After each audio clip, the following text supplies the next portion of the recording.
All right. Well, today we have a very special guest. Would you care to introduce yourself? Hi, I'm Dyese D. I'm Chief of Staff to Senator Gopal. It's great. It's a pleasure to meet you. You too. Very glad you're here.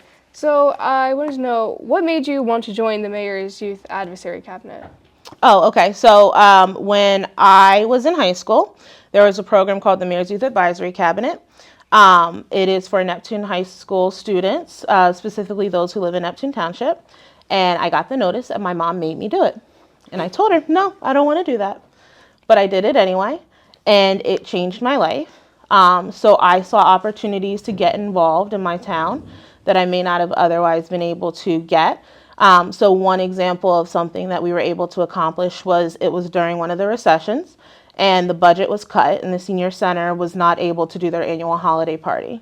And the seniors really loved the party, and they wanted to be able to fellowship with each other and like have conversations and see their friends because they may not have family in the area or family at all.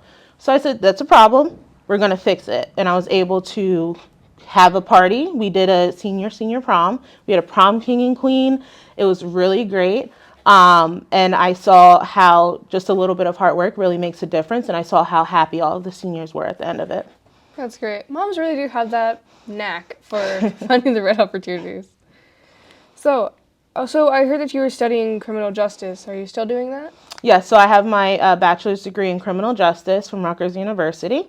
And I actually just got my master's in social work. Oh, congratulations. Thank you. So it's a small follow-up question. Are you interested in like crime shows or true crime?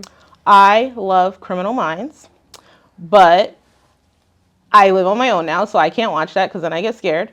And I also like NCIS a lot. Oh, I love NCIS. I have been binge watching NCIS, all of them. I'm not a huge fan of Hawaii, but because I'm part of the NCIS family, I'm going to keep watching it. Understandable. So how is it working with the mayor?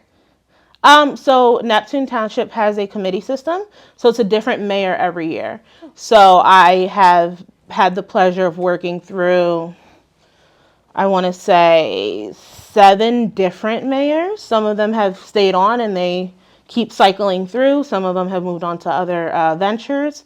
But everybody has a very different idea and opinion, and it's really interesting learning how to manage all of the different personalities and making sure that we are working together to be able to effectively help other people in our town. So when I graduated from high school, I was no longer a member of the cabinet, but I became an advisor.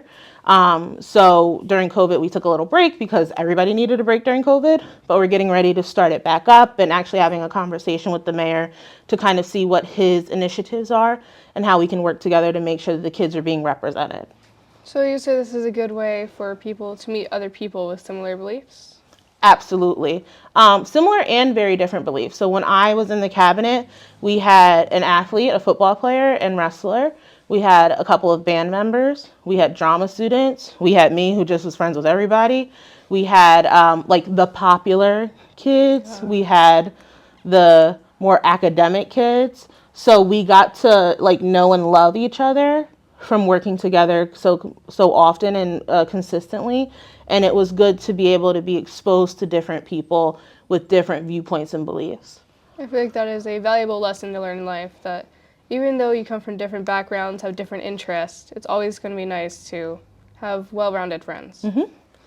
So you also said that upon graduating Rutgers, you must make a positive change by changing certain laws. So which laws were you planning on amending? So I was a criminal justice major, and I find that our criminal justice system is more punitive than rehabilitory. So I wanted to look at creative ways to make sure that our justice system is actually serving people and not just punishing them, because I learned that oftentimes when you get involved in the system, you become a part of a cycle. So like when you go out on parole, one of the rules might be you can't go to where you offended. If you're going home and that is where you committed your offense, where are you supposed to go? If you don't have family anywhere else that can take you in for the time being, you may violate your parole and end up back in jail. And I just didn't think that that made sense if you really wanted to help people at the end of the day.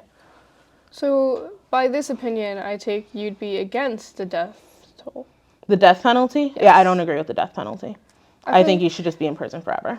Yeah, that's a very controversial topic lately, and I think it doesn't make sense.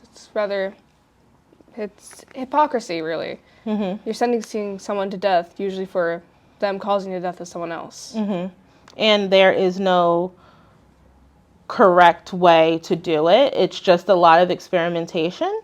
So a couple years ago, there was a point where they stopped doing the death penalty in one of the states because the cocktail of drugs that they were using was creating like significant harm and discomfort. And you're not supposed to like torture people, but like it wasn't working and they were being tortured and then like died not because of the drugs, but because of like the stress on their body essentially. So it's just very inhumane, which like sounds weird because it's the death penalty, but the way it goes about is just doesn't make sense to me.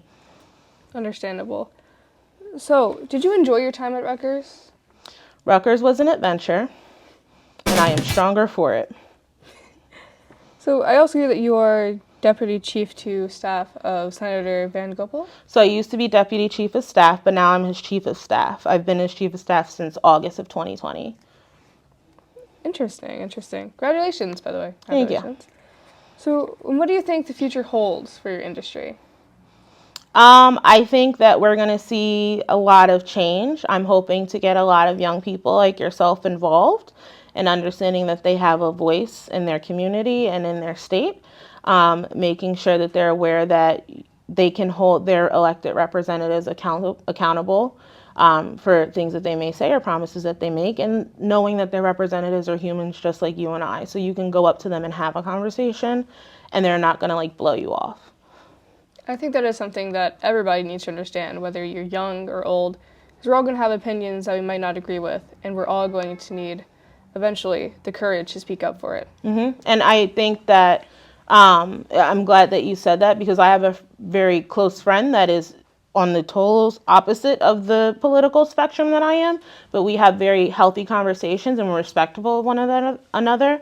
So I think the most important thing is to just make sure that you are being respectful and maintaining that you are trying to just have a dialogue, and that at the end of the day we're human and we can agree to disagree, but we don't have to do what like the Facebook and the Instagram trolls do and just attack just to attack, because we need to have some humanity about ourselves. I believe it is very healthy to have someone who has opposite views to your own, because that means you get to practice talking to someone else. So, because one day it's not going to be your friend that's going to be arguing with you.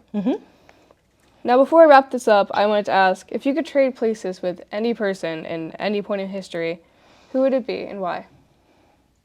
You. Interesting. May I ask why? Because I think you're young and you are doing great things, and I would be excited to see how you grow and how like day-to-day life impacts you, and where you end up becoming later on. Thank you for having that interest in me. No problem. No, thank you for coming. Absolutely. Thanks for having me. You're welcome. It's great having you. Thank you.